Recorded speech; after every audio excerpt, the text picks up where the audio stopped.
ایک مسئلہ سن لیں. یہ جو آیا مقدسہ ہے نا، ان اللہ و ملائکتہ یصلون علی النبی یا ایھا الذین آمنوا صلوا علیہ وسلموا تسلیما، جب یہ آیت پڑھی جائے نا تو ہر بندے پر ایک بار درود شریف پڑھنا واجب ہو جاتا ہے، ضروری ہو جاتا ہے. اس واسطے سارے ایک باری دوبارہ یہ درود شریف پڑھو تو اس تو بعد پھر الصلاۃ والسلام علیک یا رسول اللہ. اللہم صل علی سیدنا مولانا محمد وعلی آل سیدنا مولانا محمد وبارک وسلم صلی علیہ الصلاۃ والسلام علیک یا سیدی یا رسول اللہ وعلی آلک واصحابک یا سیدی یا حبیب اللہ. الصلاۃ والسلام علیک یا سیدی یا رحمۃ للعالمین وعلی آلک واصحابک یا سیدی یا جد الحسن والحسین. سبحان اللہ. خوشی محبت سے پڑھا کریں اور اس عقیدے سے پڑھا کریں کہ رسول اللہ صلی اللہ علیہ وسلم خود سماعت کریں، کیونکہ اللہ نے ہمیں وہ محبوب عطا کیا ہے کہ جو بہت مخفی آواز کو بھی سن سکتا ہے. لفظ نبی کے بہت سارے معنی ہیں، 8 معنی ہیں. ان میں سے ایک معنی یہ ہے السامع للصوت الخفی. لفظ نبی کے معنی پر چونکہ ہمارا موضوع نہیں ہے تو اس پر بات کرتے، لیکن لفظ نبی کے 8 معنی ہیں. کتنے معنی ہیں؟ لفظ نبی کے 8 معنی. ان میں سے ایک معنی ہے السامع للصوت الخفی، جو ہلکی سے ہلکی آواز کو سن لے وہ نبی ہوتا ہے. اور نبی شرعی میں 8 کے 8 معنی پائے جاتے ہیں. تو اس لیے اللہ نے ہمارے آقا کریم علیہ الصلوۃ والسلام کو تو ایسی سماعت عطا فرمائی ہے کہ ابھی جس آواز کا وجود نہیں ہے حضور نے وہ بھی سن لی. اس آواز کا ابھی وجود نہیں ہے، وجود ہوگا، وجود ہوگا، وجود یقینی ہوگا. حضور نے اپنی ظاہری یاد میں اس کو بھی سن لی. وہ حدیث ہے نا کہ ترمذی شریف کی، تو جس میں حضور نے معراج کی رات جب واپس تشریف لائے تو حضرت بلال حبشی کو بلایا، فرمایا اے بلال تو کون سا ایسا عمل کرتا ہے کہ میں نے جنت کے اندر اپنے آگے آگے تیرے قدموں کی آہٹ کو سنا. حضرت علامہ قبلہ پیکر صدق و صفا اور حسن اخلاق کے پیکر جناب قبلہ مفتی نصیر اللہ صاحب نقشبندی اطال اللہ بقام بتمام صحت والعافیہ، بڑی محبت کرنے والے اور بڑے کھلے کشادہ دل والے عالم دین اللہ تعالیٰ نے آپ کو عطا کی. اور آپ کی مسجد کی خوبصورتی دیکھ کر بھی ان کا جو ہے وہ پتہ چلتا ہے کہ حضرت کا یہاں پہ تشریف لانا یقیناً یہ ساری خوبصورتیوں کی وجہ ہے. مسجد کے اندر اتنا بڑا مجمع، ہماری اتنی بڑی مسجد ہے رضا مسجد، اس میں مجلسوں پہ اتنا مجمع نہیں ہوتا جتنا مفتی صاحب کے اس ورک کرنے سے اور محنت سے آج یہ مسجد بھری بھری نظر آ رہی ہے. اللہ تعالیٰ قبلہ مفتی صاحب کو سلامت رکھے. انہوں نے بڑی دعائیں مجھے دی ہیں تو میں نے ایسے ہی اپنی تقریر کو شروع کر دیا ہے. اور جناب حاجی افضل صاحب تو میں بڑا ان کا جو ہے وہ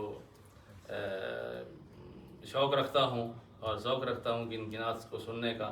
اللہ تعالیٰ نے ہر اعتبار سے ان کو خوبصورتی عطا کی، صورت کی خوبصورتی، سیرت کی خوبصورتی، آواز کی خوبصورتی. تو اللہ تعالیٰ ان کو یہ جوڑا سلامت رکھے. اور جو آپ نے مجلس کا اہتمام کیا ہے اس میں جس نے دام درہم قدم سر نے حصہ لیا، اللہ تعالیٰ سب کی خدمات کو قبول فرمائے. مسجد کی جو مینجمنٹ کمیٹی ہے اللہ تعالیٰ اس کو بھی جزائے خیر دے، مسجد کے نمازیوں کو بھی، اور حضرات علماء کرام جو ینگ علماء جو مجھ سے پہلے جنہوں نے خطاب کیا ہے، حضرت علامہ استاد العلماء جناب قبلہ صابر علی صابر صاحب جو کہ بولٹن کے اندر جن کا ادارہ ہے جامعہ عالمیہ، تو آپ ان کے صاحبزادے ہیں. ان کا بھی بیان ہم نے سنا، پہلی بار میں نے سنا ان کا بیان. ماشاءاللہ اللہ تعالیٰ نے بڑی صلاحیتوں سے نوازا ہے. اور اس سے قبل جو انگلش میں خطاب ہوا ہے وہ تو بہت ہی زبردست خطاب تھا اور بڑی نئی باتیں جو ہے میں نے اس جوان سے سنی ہیں. اللہ تعالیٰ اس کی جوانی میں برکت دے. جیسا مفتی صاحب فرما رہے تھے کہ وہ آپ کے ایجوکیشن سسٹم میں وہ انشاءاللہ انوالو ہوں گے تو ضرور ان کو انوالو کریں، تو ان کی جو ہے وہ صلاحیتوں سے فائدہ اٹھائیں. تو اللہ تعالیٰ آپ سب کی حاضری اور آپ کا یہاں پہ تشریف لانا اپنی بارگاہ میں قبول فرمایا، اور ذکر حسین کرنا اور سننا اپنی بارگاہ میں قبول فرمایا۔ میں اسی جو جہاں سے بات چھوڑی ہے وہیں سے ہی آگے لے چلتا ہوں کہ حضور نے بلال حبشی رضی اللہ تعالیٰ عنہ کو بلایا، فرمایا اے بلال تو کون سا ایسا کام کرتا ہے کہ میں نے جنت میں تیرے قدموں کی آہٹ کو اپنے آگے آگے سنا ہے۔ یہ نہیں فرمایا پیچھے سنا ہے، غلام کا کام پیچھے رہنا ہوتا ہے، غلام آقا سے آگے نہیں بڑھتا، لیکن کچھ ایسی خدمتیں ہوتی ہیں کہ غلام آگے بڑھ کر وہ خدمت سر انجام دیتا ہے۔ محمود غزنوی کا غلام ایاز، جب محمود غزنوی کہیں سفر سے باہر سے اپنے علاقے میں آتا تو ایاز محمود غزنوی سے آگے بڑھ کے اعلان کرتا ہے لوگوں سیدھے سیدھے بیٹھ جاؤ، اور سیدھے ہو جاؤ، محمود غزنوی آ رہا ہے جی، سیدھے سیدھے بیٹھ جاؤ، محمود غزنوی آ رہا ہے۔ تو یہ کون سی خدمت ہے کہ جب غلام جو ہے وہ آقا کے آگے آگے ہوگا؟ حضور نبی کریم صلی اللہ علیہ وسلم کی حدیث پاک سے ثابت ہے کہ آپ نے فرمایا جب قیامت کے دن سب سے پہلے میں اپنی قبر انور سے باہر آؤں گا اور میرے لیے وہی اونٹنی پیش کی جائے گی، تو اونٹنی کی نکیل کوئی غلام ہی پکڑے گا نا۔ حضرت بلال حبشی وہ نکیل پکڑیں گے اور جنت میں داخل ہوں گے تو آگے آگے چلیں گے، ابھی قیامت آئے گی اور اس کے بعد اونٹنی پہ حضور سوار ہوں گے اور بلال حبشی اس کی نکیل کو پکڑیں گے اور پھر داخل ہوں گے، یہ مستقبل میں ہوگا، لیکن میرے آقا نے پہلے ہی سن لیا، بلال میں نے تیرے قدموں کی آڑ کو جنت کے اندر اپنے آگے۔ اب یہ بتاؤ کہ بلال حبشی معراج کی رات حضور کے ساتھ گئے تھے؟ کسی نے شک ہے؟ سارے نہیں وہ بول دے بھائی، دسو نا، معراج کی رات بلال حبشی حضور کے ساتھ معراج پہ گئے تھے؟ جنت میں گئے تھے؟ جب گئے نہیں تو چلے نہیں، جب چلے نہیں تو آہٹ پیدا نہیں ہوئی، تو پھر حضور نے کیا سنا؟ اور میرے کریم آقا علیہ الصلوۃ والسلام کا فرمان حق ہے، اس کے اندر شک نہیں ہو سکتا، آپ صادق المصدوق ہیں، آپ سے سچی ذات کوئی نہیں ہے، اور حدیث بھی صحیح ہے، حدیث پر بھی کلام نہیں ہے۔ امام ترمذی فرماتے ہیں ھذا حدیث حسن صحیح، حدیث حسن بھی ہے صحیح بھی ہے، تو حدیث پر بھی کلام نہیں ہے۔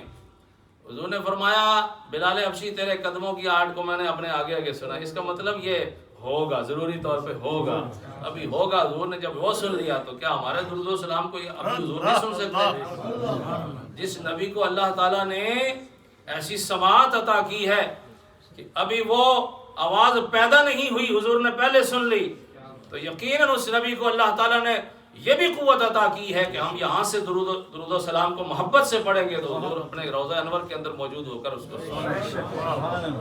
اور جو لوگ دلائل الخیرات شریف پڑھتے ہیں اللہ تعالیٰ سب کو توفیق عطا فرمائے۔ دلائل الخیرات شریف بڑی مقبول کتاب ہے، جو باقاعدگی سے پڑھتے ہیں ان کو حضور کی زیارت بھی ہو جاتی ہے۔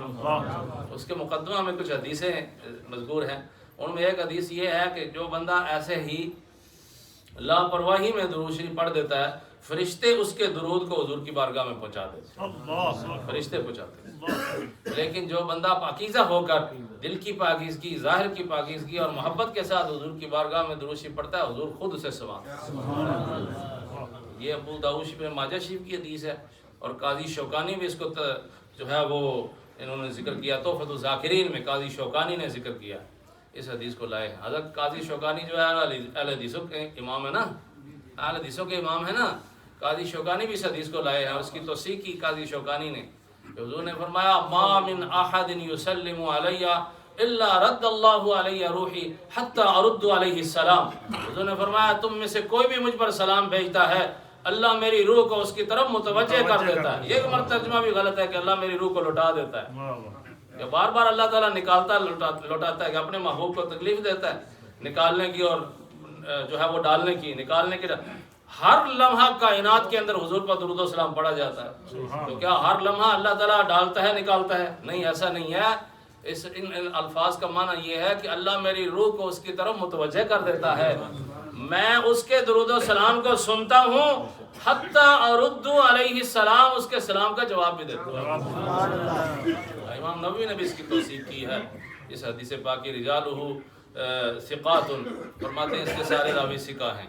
تو اس لیے ہم اس آقا کی بارگاہ میں جب درود و سلام پڑھیں تو اس عقیدہ سے پڑھا کریں، بلا شک و شبہ کہ حضور جو ہے وہ اپنے سر کے کانوں سے ہمارے درود و سلام کو سن رہے اور یقیناً سنتے ہیں، اور یہ قوت اللہ تعالیٰ نے آپ کو عطا کی ہے، ٹھیک ہے؟ تو اس لیے درود و سلام کے معاملے میں اور کوتاہی اور سستی کا مظاہرہ نہیں ہونا چاہیے۔ ہم تو ویسے بھی الحمدللہ وہ واصف علی واصف نے بڑی اچھی بات کی ہے، جیسا بھی تھا اس کا کردار جیسا بھی تھا، میں نہیں اس پر گفتگو کرتا، لیکن بات اس نے بڑی اچھی کی ہے۔ وہ کہتا ہے بڑی بیزار ہے علم و عمل سے مگر ہے خیر امت توبہ توبہ، بڑی بیزار ہے علم و عمل سے مگر ہے خیر امت توبہ توبہ، کہ ہے تو خیر امت، فرمایا کنتم خیر امت، اللہ فرماتا ہے اے میرے محبوب کے امتی ہو، تم بہترین امت ہو، یو آر دا بیسٹ امہ، you are the best community. کس کے بارے میں اللہ نے فرمایا؟ ہمارے بارے میں۔ لیکن آج ہماری حالت یہ ہے کہ نہ ہمارے پاس علم ہے نہ ہمارے پاس عمل ہے، تو اس لیے ہمیں کچھ علم و عمل کے اندر بھی تھوڑی سی کوشش کرنی ہوگی۔ اللہ تعالیٰ ہماری مسجدوں کو آباد رکھے، اور اس میں جو ایجوکیشن کی طرف حضرت نے اشارہ فرمایا قبلہ مفتی صاحب نے، میری دعا ہے اللہ تعالیٰ اس سلسلے کو جو ہے وہ دوام بخشے، اس میں خصوصی برکت عطا فرمائے، اس کی ضرورت ہے، اس کی ضرورت ہے ہمیں۔ اور فکر حسینی بھی یہی ہے، فکر حسینی بھی یہی ہے کہ دین کی طرف لوگ آئیں اور دین کو ویلیو، دین کی جو ویلیو ہے اس کو سمجھیں، دین کی ویلیو، دین کو بچانے کے لیے آپ نے اپنی جان پیش کی ہے نا، اپنی شہادت جو ہے وہ اسلام کو بچانے کے لیے پیش کی ہے نا۔ تو آج ہم اگر اسلامی تعلیمات کو بس ایسے ہی لائٹ سمجھ لیں گے تو اس کا مطلب ہم نام کے حسینی ہیں، ہم کام کے حسینی نہیں ہیں، حقیقت میں حسینی نہیں ہیں۔ حقیقت میں حسینی تب بنیں گے جب حضرت امام حسین علی مقام رضی اللہ تعالیٰ عنہ کے نقش قدم پر چل کر ہم دین کو اور اسلام کو ویلیوز دیں گے، اور اس کو جو ہے وہ سب سے اہم سمجھیں گے، اور اس کے لیے اپنا شب و روز پیش کریں گے، اپنی کاوشیں پیش کریں گے، اپنا مال پیش کریں گے، اپنی جانیں پیش کریں گے، اپنی اولادیں پیش کریں گے۔ آج علماء جو ہے وہ لوگوں سے بچے مانگتے ہیں کہ ہم نے یہاں پہ درس نظامی کی کلاس شروع کی ہے، یا ہم نے فلاں سلسلہ جو ہے وہ تربیت کا شروع کیا ہے، آپ اپنے بچوں کو ہماری طرف بھیجیں، لوگ اس کی پرواہ نہیں کرتے۔ کالج یونیورسٹی کے اندر چونکہ ڈگری ملنی ہے اور جاب ملنی ہے تو اس کی طرف ہماری توجہ ہے، جتنا سرمایہ خرچ کرنا پڑے ہم کرتے ہیں دنیا حاصل کرنے کے لیے، لیکن یاد رکھو وہ جو کچھ ہم حاصل کریں گے وہ دنیا میں رہ جائے گا۔ یہ مسجدیں اور مدارس، یہ علماء جو آپ کے بچوں کو دیں گے علم کی صورت میں، عمل کی صورت میں، تربیت کی صورت میں، وہ آپ کے بچوں کی دنیا بھی سنوار دے گا، آخرت بھی سنوار دے گا۔ اس لیے دنیا سے بڑھ کر دین کو اہمیت دیا کریں، یہی جو ہے وہ پیغام ہے شہادت کا۔ تو میں نے جو بات آپ کی خدمت میں پیش کی ہے حدیث پاک، تو اس سے بہت ساری باتیں ثابت ہوتی ہیں کہ حضور نبی کریم صلی اللہ تعالی علیہ وعلی آلہ وصحبہ وبارک وسلم کی بارگاہ میں جب بھی ہم درود و سلام پڑھیں تو انتہائی محبت اور شوق اور ذوق کے ساتھ پڑھیں، اور پاکیزگی کے ساتھ پڑھیں، بے توجہی کے ساتھ نہ پڑھیں۔ ہم حنفی لوگ ہیں نا، کیوں جی حنفی ہیں نا؟ اچھا حنفی اسی کیوں اخوانے ہیں؟ کیونکہ امام اعظم ابو حنیفہ رحمۃ اللہ علیہ انہوں نے تقلید کرنے ہیں، انہوں نے پیچھے پیچھے ٹرنے ہیں، انہوں جو کچھ قرآن و سنت جو مسئلے کٹ کے اساں کی دسے نے تو اس کی اساں فالو کرنے ہیں، اس واسطے اسی حنفی کہلوانے ہیں جی۔ امام اعظم ابو حنیفہ رحمۃ اللہ تعالی علیہ دے مذہب دے مطابق اسی عمل کرنے ہیں، اسی طرح نا تے اصل نزدیک مسئلہ ہے کہ کوئی بندہ اتحیات وچ بیٹھا ہوئے تے اس نے عبدو و رسول تک پڑھنا ہے، اگے نہیں پڑھنا، 2 رکعتاں دی بعد پھر 3 واسطے کھڑا ہونا ہے جی، فرضاں وچ سنت موقدہ وچ جی، وتراں وچ عبدو و رسول تک پڑھنا ہے تو پھر 3 واسطے کھڑا ہونا ہے۔ تے جے کوئی بندہ بھول کے درود شریف شروع کر دے تے نام پاک بھول کے لے پوے، نام پاک بھول کے لے پوے جی، خیال نہیں رہا، بے توجہی دے نال نام پاک حضور دا نام پاک درود شریف وچ جتھے آندا ہے او بھول کے لے پوے تے امام صاحب فرماندے نے سجدہ صاحب پہ جا سی، حضور دا نام لیا تو پھر سجدہ صاحب ہے جی، اے فائن تے تاں ہونا چاہیے کوئی غلطی کیتی ہوئے، او فرماندے نے غلطی اے کیتی ہے کہ اے نام جڑا ہے او بھول کے نہیں سی لینا چاہیے، یہ نام ایسا نام ہے جو بھول کے لیا نہیں جا سکتا، بے توجہی میں لیا نہیں جا سکتا، پوری توجہ کے ساتھ لیا جائے گا جب بھی یہ نام لیا جائے گا۔ تو اس لیے فرمایا تم نے بے توجہی میں لیا نام تو اس لیے تمہارے اوپر یہ فائن ہے کہ تم سجدہ سہو کرو۔ تو اب آپ بتائیں کہ اگر ہم درود شریف کو ایسے ہی بس توجہ ہماری کوئی کہیں اور ہے، یعنی کام کوئی اور ہم کر رہے ہیں اور حضور کا نام لے دیں، درود شریف پڑھ دیں یا اللہ کا نام لے دیں، آج ہمارے ہاں یہ بھی ایک بڑی بدعت ہے۔ بدعتیں اور بھی بہت ساری ہیں لیکن ان میں یہ بھی ایک بدعت ہے کہ ہمارے ہاں نماز کو جب ختم کرتے ہیں تو کلمہ شریف پڑھتے ہیں، لیکن لوگ بے توجہی میں کلمہ پڑھتے ہیں، بس ایسے رسمن پڑھ دیتے ہیں۔ وہ یہ نہیں دیکھتے کہ ہم اپنی زبان سے کس کا نام لے رہے ہیں، اپنے خالق کا نام لے رہے ہیں۔ اور یہ اللہ کا نام، اس میں ذات تو اتنا افیکٹو ہے، حضرت خود نقشبندی ہیں اور نقشبندیوں نے بالکل واضح طور پہ حضرت مجدد الفسانی رضی اللہ تعالیٰ مکتوباشی میں فرمایا جو دل کے اخلاص سے ایک بار اس میں ذات اللہ نکالتا ہے، اللہ اس کی دنیا بدل دیتا ہے، اگر وہ شقاوت میں ہو تو سعادت میں بدل دیتا ہے، اور اگر وہ پہلے جہنمی ہو تو اس نام لینے کی برکت سے اللہ اسے جنتی بنا دیتا ہے۔ یہ ایک مرتبہ نام لینے سے اتنا بڑا فائدہ ہوتا ہے، تو ہمارے اندر کوئی چینجنگ ہی پیدا نہیں ہوتی کیونکہ ہم رسمن نام لیتے ہیں۔ اس لیے یہ وہ نام ہے، ہزار بار بشویم دہن ز مشک و گلاب، ہنوز نامے تو گفتن کمال بے ادبیست۔ تو اس لیے جب بھی درود شریف پڑھا جائے، اللہ کا نام لیا جائے، کلمہ شریف پڑھا جائے تو پوری توجہ کے ساتھ پڑھا کریں، بے توجہی میں نہ پڑھا کریں۔ اللہ تعالیٰ ہمیں عمل کی توفیق عطا فرمائے۔ جو آیا مقدسہ کا حصہ میں نے ابتدا میں تلاوت کیا ہے اس میں اللہ رب العزت نے ارشاد فرمایا انما یرید اللہ، انا حرف مشبہ بالفعل ہے، یعنی undoubtedly without any doubt، انا اس کے بعد آیا ما اس کو ما کافہ کہتے ہیں کیونکہ انا جو ہوتا ہے وہ اسم پر داخل ہوتا ہے، تو جب کبھی فعل پر آ جائے تو درمیان میں ما لگایا جاتا ہے، تو اس ما کو ما کافہ کہتے ہیں، یہ انا کے عمل کو روک دیتا ہے۔ بہرحال انا ما کا معنی ہے without any doubt، اور اس کو ہمارے اصولی لوگ جو ہیں اس کو حرف کسر بھی کہتے ہیں، حرف حسر بھی کہتے ہیں۔ انما یرید اللہ، یرید فعل مضارع ہے، یہ ارادہ یرید ارادتاً سے نکلا ہے فعل مضارع، یعنی اللہ تعالیٰ ارادہ فرماتا ہے، بے شک اللہ ارادہ فرماتا ہے۔ کی معنی جی آیت نا؟ بے شک اللہ تعالیٰ ارادہ فرماتا ہے۔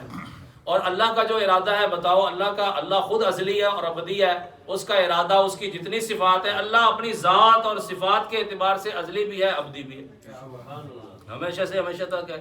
تو اللہ کا ارادہ بھی پھر ازلی و ابدی ہوا، تو اللہ تعالیٰ اپنے ازلی ارادے سے یہ چاہتا ہے، کیا چاہتا ہے؟ انما یرید اللہ لیذھب عنکم الرجس، کہ وہ ناپاکی کو تم سے دور کر دے، اے میرے محبوب کے گھر والوں۔ نعرہ تکبیر، اللہ اکبر، نعرہ رسالت، یا رسول اللہ، نعرہ حیدری، یا علی، ناپاکی کو دور کر دے اور وَيُطَهِّرَكُمْ تَطْهِيرًا، اور تمہیں اس طرح پاک کر دے جس طرح پاک اور صاف کرنے کا حق ہے۔ ایک بندہ مینوں کہن لگیا بھئی اس دا مطلب یہ نکلیا کہ پہلے کوئی ناپاکی ہے سی تو ہن اللہ پاک کرن لگے، جب اللہ تعالیٰ پاک کرسی تو کوئی ناپاکی پہلے منسا تے پھر اس نو پاک کرسی نا، دور کرسی تے پھر اس نو پاک کرسی، یعنی پاکی دا تصور تے تاں کیتا جا سکنا ہے کہ پہلے کوئی ناپاکی منی جائے۔ گل سمجھا رہی ہے؟ ٹھیک ہے۔ اس نے یہ سوال کیا، میں نے کہا اچھا یہ دیکھو کہ نماز میں ہم ہر نماز کی ہر رکعت میں ہم کہتے ہیں اہدنا الصراط المستقیم، اے اللہ ہمیں سیدھے راستے پر چلا، ہمیں سیدھے راستے پر چلا۔ کیا ہم پہلے سیدھے راستے پر نہیں ہیں جو اب نماز کے اندر ہم اللہ سے کہہ رہے ہیں ہمیں سیدھے راستے پہ چلا؟ اس کا مطلب تو یہ نکلا کہ تو اللہ اکبر آخیا سی اس وقت اساں سیدھے راستے تے نہیں سا، اس وقت سیدھے راستے تے نہیں سا۔ جدو اساں ثنا پڑھی اس دا مطلب سیدھے راستے تے نہیں سا، جدو اعوذ باللہ پڑھی تے اس دا مطلب سیدھے راہ تے نہیں سا، جدو بسم اللہ پڑھی پھر بھی نہیں سا، الحمد پہلی آیت پڑھی نہیں سا، دوسری پڑھی، تیسری پڑھی، پھر چوتھی پڑھی تے پھر پنجویں آیت تے پہنچ کے پھر رب نو آکھیا اے اللہ ہن سانو سیدھے راہ تے چلا۔ یہ مطلب ہے؟ کہندا نہیں۔ تو میں کہا پھر اگر ایتھے وہ مطلب نہیں تو اوتھے بھی وہ مطلب نہیں۔ یہ جو ہم بار بار اللہ کی بارگاہ میں عرض کرتے ہیں کہ اللہ ہمیں سیدھے راستے پہ چلا، اس کا مطلب یہ ہے کہ اللہ جو تو نے ہمیں پہلے ہدایت کا درجہ دے رکھا ہے اس سے بڑا درجہ عطا فرما، کیونکہ ہدایت کے انگنت درجات ہیں، فرمایا ایسے ہی طہارت کے بھی انگنت درجات ہیں۔ اللہ تعالیٰ نے ذکر یہ کیا ہے کہ اے میرے محبوب کے گھر والوں، اے اہل بیت، جو پاکی میں نے تمہیں اپنے محبوب کی نسبت سے پہلے عطا کر رکھی ہے اس سے بڑھ کر میں تمہیں پاکی عطا کرنے والا ہوں اور اس کے درجات میں اضافے کرنے والا ہوں اور تمہیں پاکی کی اس انتہا تک پہنچانے والا ہوں کہ ہر پاکی اس پر ناز کرے گی۔ انما یرید اللہ لیذھب عنکم الرجس اہل البیت ویطہرکم تطہیرا، اور یہ خصوصیت ہے اہل بیت کی، اسپیشیلٹی ہے یہ اہل بیت کی، اس کے اندر اور کوئی شامل نہیں۔ اللہ تعالیٰ نے انما حرف حصر کے ساتھ اپنے محبوب کے گھر والوں کو پاک اور صاف کر دیا۔ اب اس پر اگر یہ بحث شروع کر دی جائے کہ ازواج مطہرات جو ہیں وہ اہل بیت میں شامل ہیں یا نہیں ہیں، تو ہم اہل السنہ والجماعہ کے نزدیک ازواج مطہرات بھی اہل بیت کے افراد ہیں، جن کا ذکر پہلے بھی آیا اور بعد میں بھی آیا۔ سیاق و سباق کو دیکھیں تو انہی کے بارے میں، بلکہ ہمارے جو بہت محقق علماء ہیں جیسے امام فخر الدین رازی رحمہ اللہ، انہوں نے کہا کہ اولین جو اہل بیت کے افراد ہیں وہ ازواج مطہرات ہی ہیں۔ لیکن ہم اس بحث میں نہیں پڑھتے کیونکہ وقت اس کی اجازت نہیں دے رہا۔ میں نے حضرت کے اشارے پر انشاءاللہ 5-7 منٹ کے اندر اپنی گفتگو کو سمیٹنا ہے۔ تو اللہ رب العزت نے اپنے محبوب علیہ السلام کی نسبت سے اپنے محبوب کے گھر والوں کو وہ پاکی عطا کی ہے کہ پاکیاں بھی ان پر ناز کرتی ہیں۔ بات سمجھ گئے؟ اب دوسری بات یہ ہے کہ ہم اہل السنہ والجماعہ کا یہ عقیدہ ہے کہ کائنات کے اندر 2 ہستیاں معصوم عن الخطا ہیں۔ کیا لفظ بولا جاتا ہے؟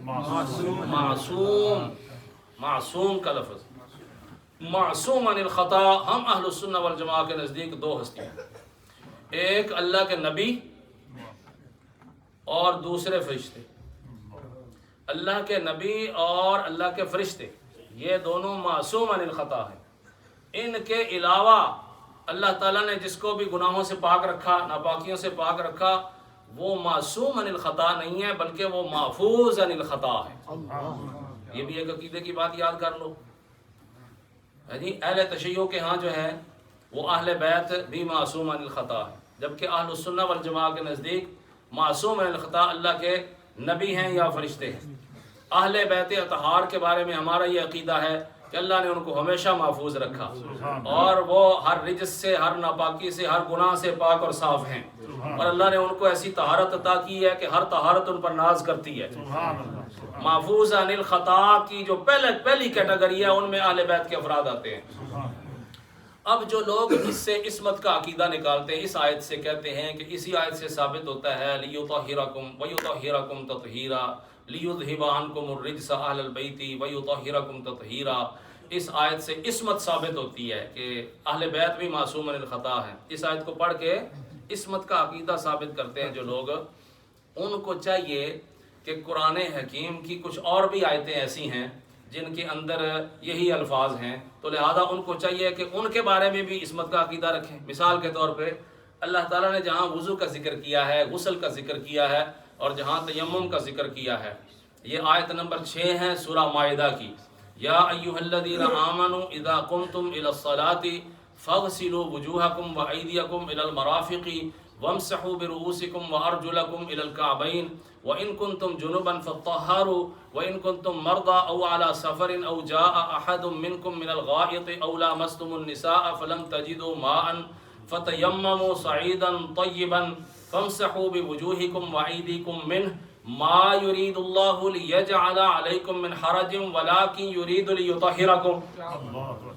پھر ہر وضو کرنے والے کے بارے میں بھی عصمت کا عقیدہ رکھو، ہر غسل کرنے والے کے بارے میں، ہر تیمم کرنے والے کے بارے میں بھی عصمت کا عقیدہ رکھو، وہاں بھی یہی الفاظ ہیں ولکن یرید لیطہرکم۔ اور پھر تھوڑا سا ایک مثال اور دے دوں تاکہ اہل السنہ والجماعہ کا یہ جو عقیدہ ہے یہ ظاہر اور باہر ہو جائے۔ اللہ تعالیٰ نے اصحاب بدر کے بارے میں فرمایا ہے، سورہ انفال کا دوسرا رکوع ہے، اذ یغشیکم النعاس امنۃ منہ وینزل علیکم من السماء ماء لیطہرکم بہ ویذھب عنکم رجز الشیطان ولیربط علی قلوبکم ویثبت بہ الاقدام۔ اس آیت میں بھی وہی الفاظ آئے ہیں، تو لہذا جہاں تم انما یرید اللہ لیذھب عنکم الرجس اہل البیت، جن الفاظ سے تم اہل بیت کے لیے عصمت کا عقیدہ نکالتے ہو، تمہیں چاہیے کہ وہی الفاظ جو ہے وہ اہل بدر کے بارے میں بھی آئے ہیں تو جتنے صحابہ نے بدر کے میدان میں شرکت کی ہے، میدان بدر کے اندر حاضر ہوئے ہیں حضور کی میت میں، تو ان کے بارے میں بھی عصمت کا عقیدہ رکھو۔ تو جیسے وہاں عصمت کا عقیدہ نہیں رکھا جا سکتا، اس آیت سے بھی عصمت ثابت نہیں ہوتی۔ ہاں، اس آیت سے ایسی طہارت ثابت ہوتی ہے کہ جس طہارت کا کوئی طہارت مقابلہ نہیں کر سکتی، اور یہ طہارت اللہ تعالیٰ نے اہل بیت کرام کو عطا فرمائی ہے۔ اور یہ طہارت اللہ تعالیٰ نے اہل بیت کو کیوں عطا کی ہے؟ اپنے محبوب کی نسبت سے عطا کی ہے۔ کائنات کے اندر جس کو بھی پاکی ملی ہے، اللہ نے اپنے محبوب کے ذریعے سے عطا فرمائی ہے، اللہ نے اپنے محبوب کی نسبت سے عطا کی ہے۔ کائنات کے اندر جتنی پاکیاں تقسیم ہوئی ہیں، اللہ کے محبوب علیہ السلام کی نسبت سے وہ پاکیاں جو ہیں وہ تقسیم ہوئی ہیں۔ اب اہل بیت اطہار کی شان کیا ہے، بالکل اختصار کے ساتھ ایک دو حدیثیں عرض کرتا ہوں۔ یہ حدیث امام احمد نے اپنی مسند میں روایت کی ہے، اور اس کے بارے میں امام حیثمی فرماتے ہیں کہ اسنادہ جید، اس کی سند جید ہے۔ اور بھی اس معنی میں حدیثیں ہیں، ان کی سندوں پہ کلام ہے، لیکن ان کو بھی ہمارے علماء نے حسن لغیری ہی قرار دیا ہے، ان احادیث کو بھی۔ لیکن اس حدیث کے الفاظ یہ ہیں، حضرت زید بن ثابت رضی اللہ تعالیٰ عنہ سے روایت ہے، قال قال رسول اللہ صلی اللہ علیہ وسلم انی تارک فیکم الخلیفتین، کہ میں تم میں اپنے دو خلیفے چھوڑ کے جا رہا ہوں۔ حضور نے فرمایا میں تمہارے اندر دو خلیفے چھوڑ کے جا رہا ہوں۔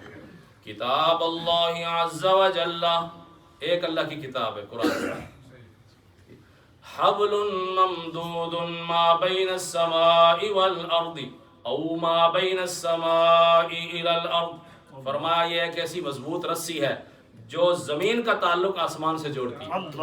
کیا مطلب؟ تمہارے جو کم تر ہیں اگر قرآن کے ساتھ مل جائیں اور قرآن کو فالو کریں اور قرآن کا دامن تھام لیں تو بے شک وہ نیچے والے درجے میں ہوں، قرآن کے ذریعے سے آسمان تک پہنچ جائیں گے، بلندیوں تک پہنچ جائیں گے۔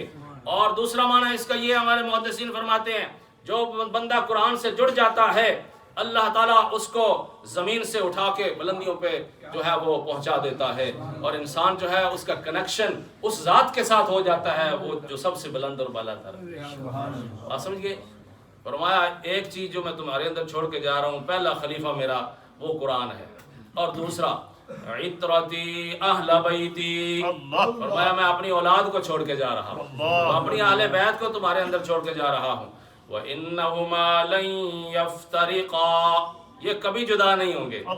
قرآن اہل بیت کے ساتھ ملا رہے گا اور اہل بیت قرآن کے ساتھ ملے رہیں گے، کبھی جدا نہیں ہوں گے۔ إِنَّمَا لَن يَفْتَرِقَا إِنَّهُمَا لَن يَفْتَرِقَا، فرمایا دونوں کبھی جدا نہیں ہوں گے، اکٹھے رہیں گے۔ جہاں قرآن ہوگا وہاں اہل بیت ہوں گے، جہاں اہل بیت ہوں گے وہاں قرآن ہوگا۔ اور میں اسی لیے کہتا ہوں کہ اگر چلو اور بہت مثالیں نہیں تو ایک مثال ہی سمجھ لو کہ یا ایھا الذین آمنوا استعینوا بالصبر والصلاۃ ان اللہ مع الصابرین ولا تقولوا لمن یقتل فی سبیل اللہ اموات۔ اچھا میں لے نال بھی پڑھ سکنا، بے شک میں لے نال بھی قرآن پڑھ سکنا، تے میں اس واسطے ذرا تھوڑا جا مختصر کر رہا تھوڑا وقت بچانے واسطے، نہیں انشاءاللہ جلدی ختم کریں گے۔ تو فرمایا یا ایھا الذین آمنوا استعینوا بالصبر والصلاۃ ان اللہ مع، اچھا مختلف قراتاں نال بھی پڑھ سکتے، مختلف قراتاں نال بھی پڑھ سکتے، لیکن چونکہ وقت کم ہے تو اس لیے پھر کبھی سے انشاءاللہ۔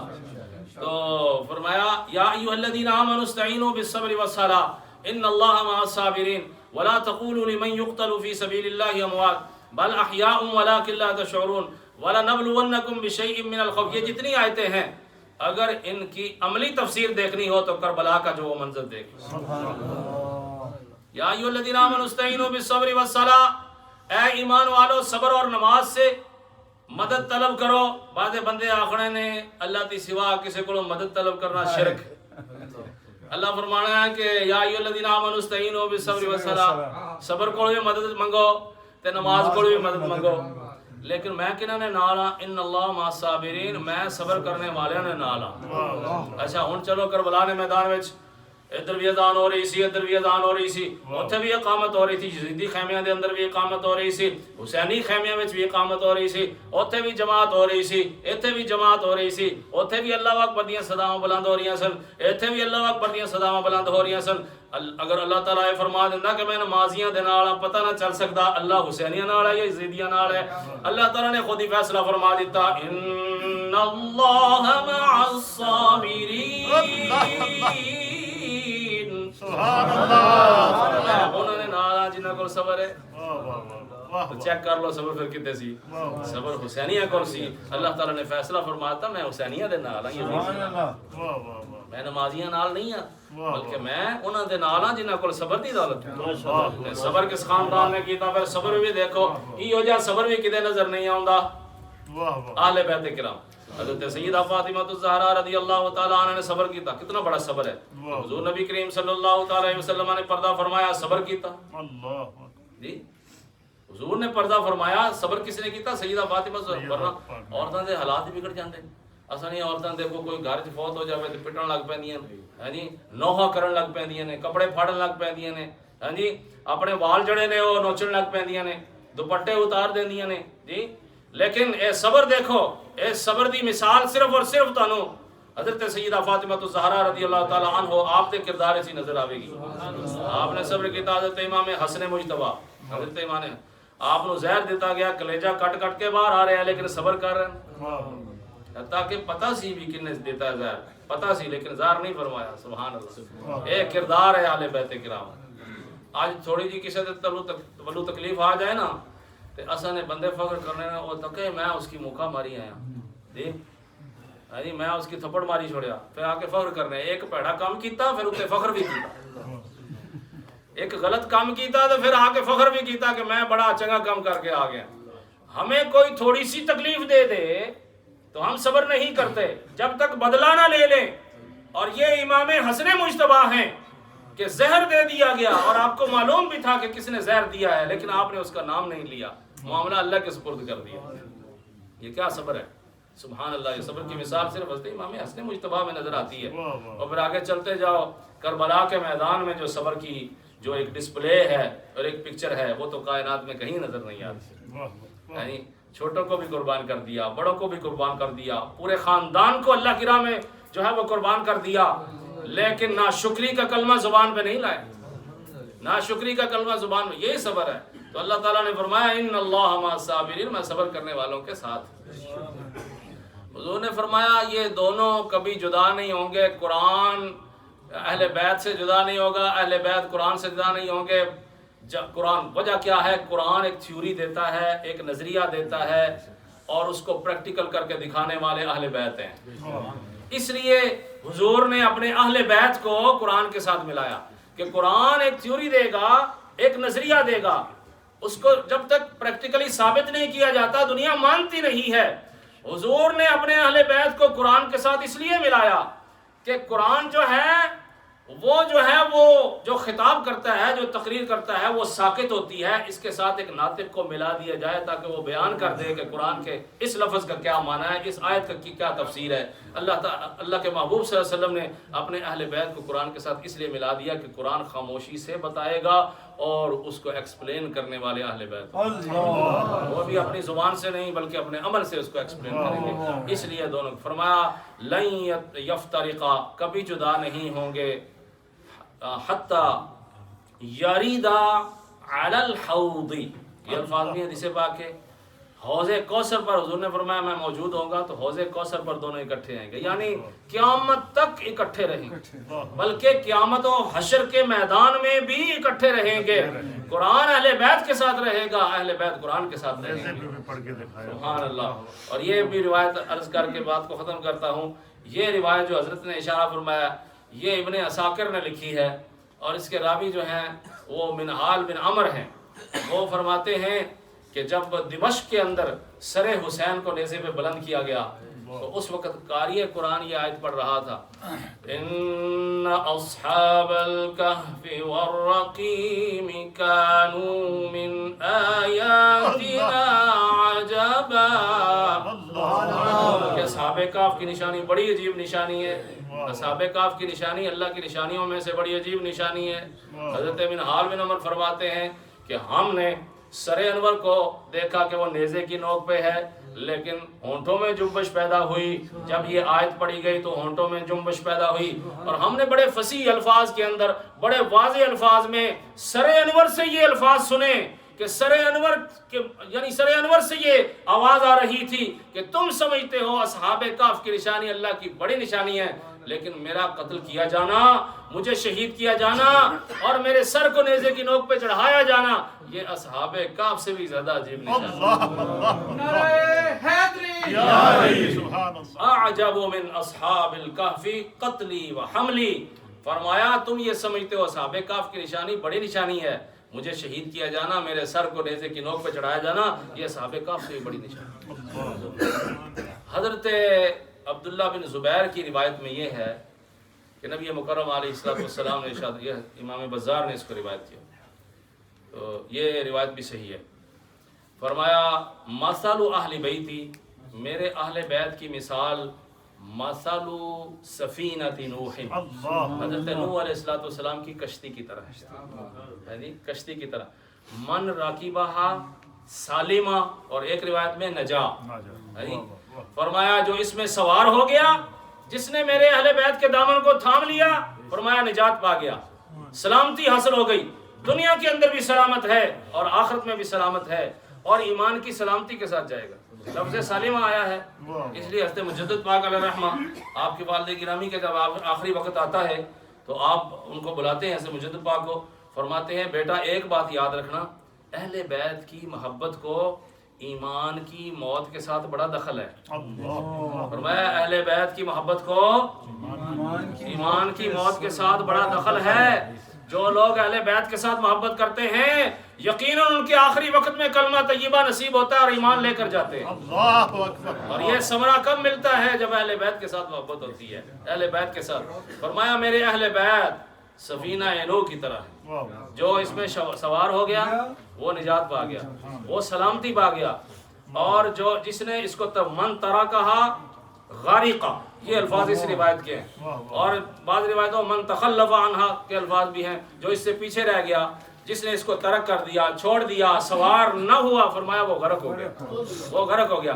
اس لیے حضور نبی کریم صلی اللہ تعالیٰ علیہ وسلم نے ہمیں نجات کا راستہ بتایا ہے، اور نجات کا راستہ کیا ہے کہ اہل بیت کرام کے دامن کو تھام لیا جائے۔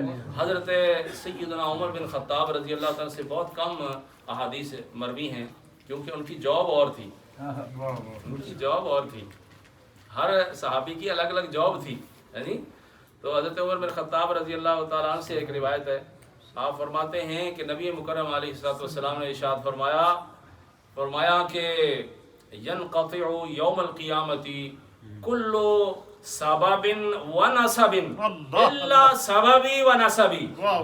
حضور نبی کریم صلی اللہ علیہ وسلم نے ارشاد فرمایا قیامت کے دن سارے نسب منقطع ہو جائیں گے، سارے سبب کٹ جائیں گے، یہ شفاعت کی طرف اشارہ ہے، شفاعت کی طرف اشارہ ہے۔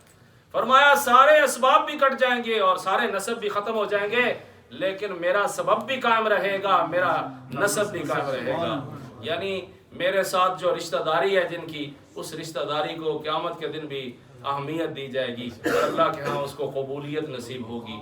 تو اس لیے میرے دوستوں، میرے بزرگوں، وقت جب کم ہوتا ہے تو یقیناً کچھ باتیں چھوڑنا پڑتی ہیں، کچھ باتیں چھوڑنا پڑتی ہیں، تو وقت کی قلت کی وجہ سے ابھی میں مضمون کی طرف جا رہا تھا تو میں یہیں پہ ہی آپ سے معذرت خواہ ہوں قبلہ مفتی صاحب سے بھی کہ جو کچھ میں نے بیان کر دیا ہے اللہ اگر اس کو قبول فرما لے تو میرا خیال ہے دنیا و آخرت کے اندر ہمارے لیے کافی و شافی ہو جائے گا۔ آپ دعا کریں اللہ تعالیٰ جو ہماری جانب سے، آپ کی جانب سے ہمارا بیان کرنا اور آپ کا سننا، حضرت مفتی صاحب کا اس کو ارینج کرنا، اللہ تعالیٰ اپنی بارگاہ میں قبول فرما لے اور اہل بیت کرام کی بارگاہوں میں قبول فرما کر اللہ تعالیٰ ہماری دنیا و آخرت کے لیے اس کو مفید فرما دے اور ہمیشہ اہل بیت کرام کی محبت سے سرشار رکھے دنیا میں۔ میں چاہوں گا تھوڑی سی جناب اپنی پیاری آواز میں تلاوت بھی سنائیں اور پھر سلام پڑھیں، سلام بھی آپ کی آواز میں سنیں۔ اعوذ باللہ من الشیطان الرجیم، سبحان بسم اللہ الرحمن الرحیم۔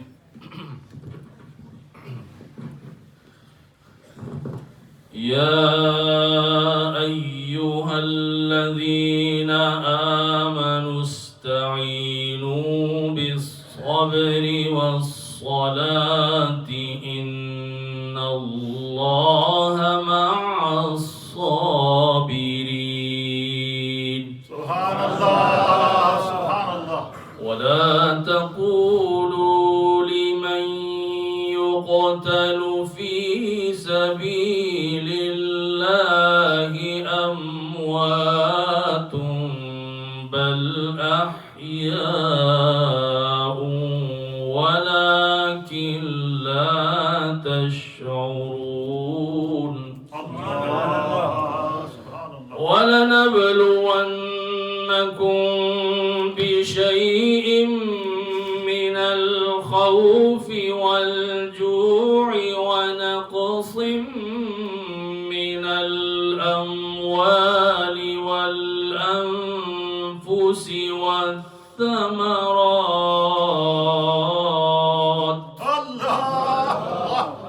وبشر الصابرين الذين إذا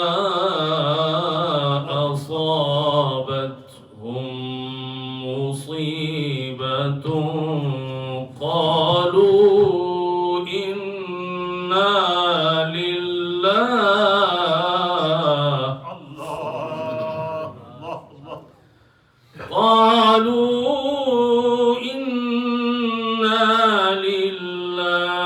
وإنا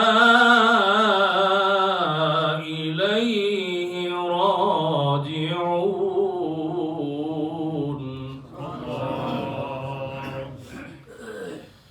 أولئك